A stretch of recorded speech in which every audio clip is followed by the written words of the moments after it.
Howdy guys, welcome back to Classic Garage for part 2 with this 1976 Ford F-150. Here we're going to be doing carburetor adjustment to get this thing to where it runs right. The first thing that you want to do, take this air cleaner off. Just about all of them, no matter what car. Just the thing in the center, and it'll pull right off. Most times there will be random hoses and stuff connected to it. Just unhook them.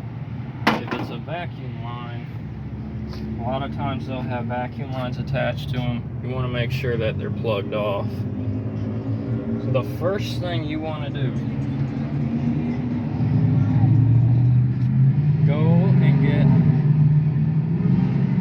a vacuum pump like this to check for vacuum leaks. You can't skip this step. And get a vacuum gauge. Both of these came from Harbor Freight, and they're fairly cheap.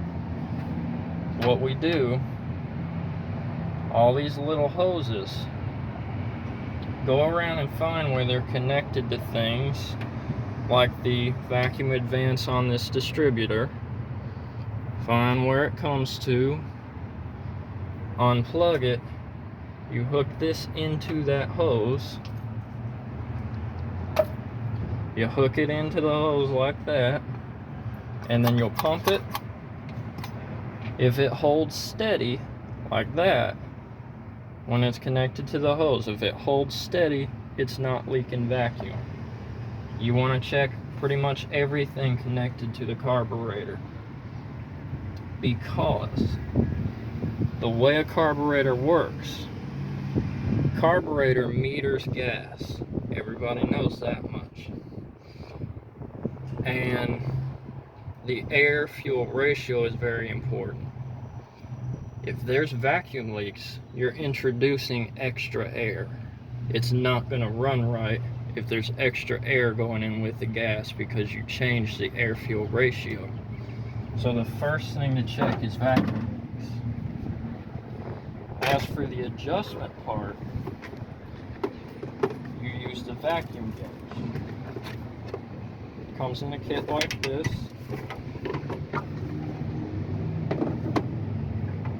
And we have a vacuum gauge.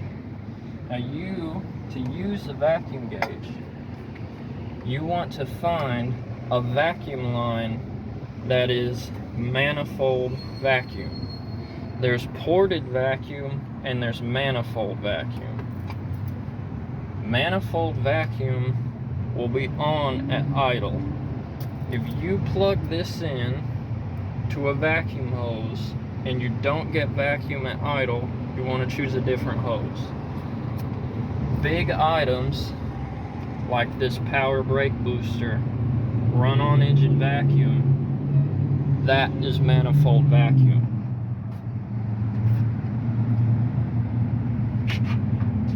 This T back here that runs a bunch of things out of the manifold, this is manifold vacuum. This is where you want to get your vacuum from. Okay?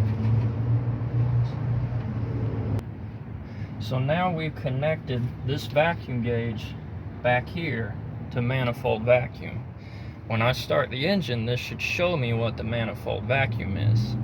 I'm going to explain this before I start the engine so that you can actually hear me, and then I'll do it afterward. So, take a flathead screwdriver. This is a 2-barrel carburetor. A 2-barrel carburetor will have 2 idle mixture screws. If you have a 4-barrel carburetor, you'll have 4 mixture screws. The 2 mixture screws on this carburetor are down here underneath on the side and on the other side. They're flathead screws, and you want to use this. Your objective here is to achieve the highest manifold vacuum by messing with those screws.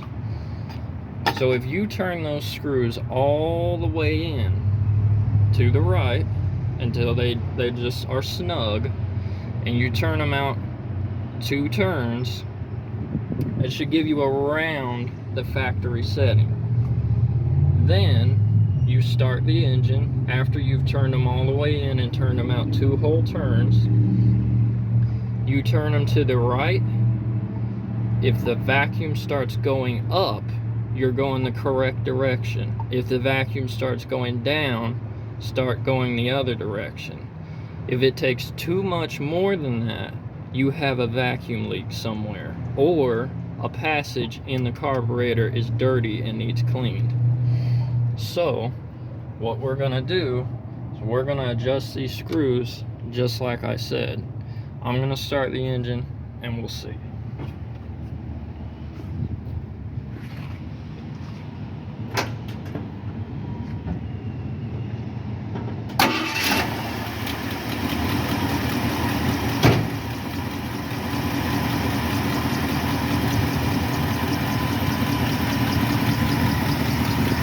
Now, as you can see here, this is fairly good. It depends on how worn down your motor is. Usually the camshaft and lifters, if they're real worn, you're going to have trouble getting good vacuum. However, we'll see if we can improve that number any. So, I'm going to take our flathead screwdriver here on the first idle mixture screw.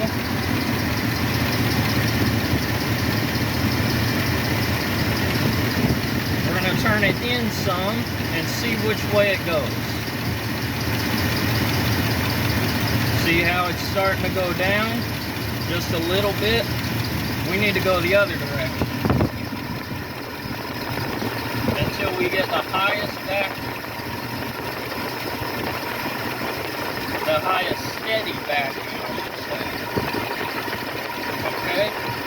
We've adjusted that one. Now we go to the other one. Also, be careful of the fan and the distributor. You don't want to shock yourself. Reach up under here.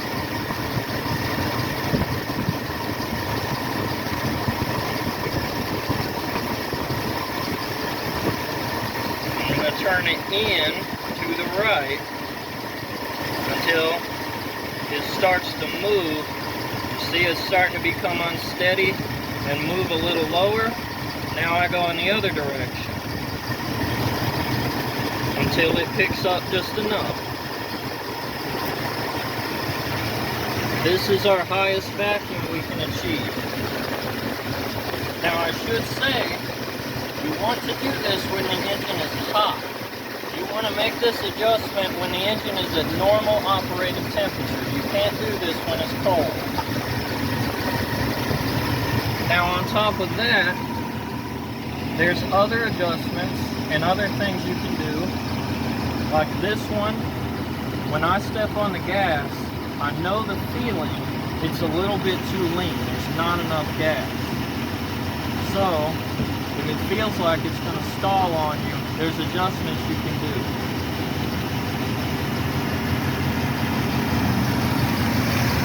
Right back here, we've got the accelerator pump connected to this linkage that ends up right here. If there's not enough gas, you can move this linkage up. This one's in the highest spot. If there's too much gas, you can move it down a couple notches. This will change how much gasoline is squirted into the engine when you start moving from a stop. This one feels like it doesn't have enough gas. Now, this is on the highest position here, so I can't add more. I can only take away. And this slightly low vacuum, it's not that much, it's just a little bit, tells me there's probably a vacuum leak somewhere. Another way that you can tell, see how the motor's a little bit shaky. It's not much, but I can feel it. That tells me it's just a little bit not at the correct mixture. So more than likely there's a vacuum leak somewhere. I'm not going to go into depth about that. I've already shown you how to find vacuum leaks. It's not rocket science at all. Carburetors can be real simple. Sometimes they'll need rebuilt. Most of the time on a daily driver type, you don't really need to rebuild them unless something's just horribly wrong. And if something's horribly wrong, it won't run in the first place. Anyhow, thanks for watching, guys. I'll see you next time, and remember, by subscribing, you're helping me to keep cars and trucks like this 76 F-150 on the road. See you next time.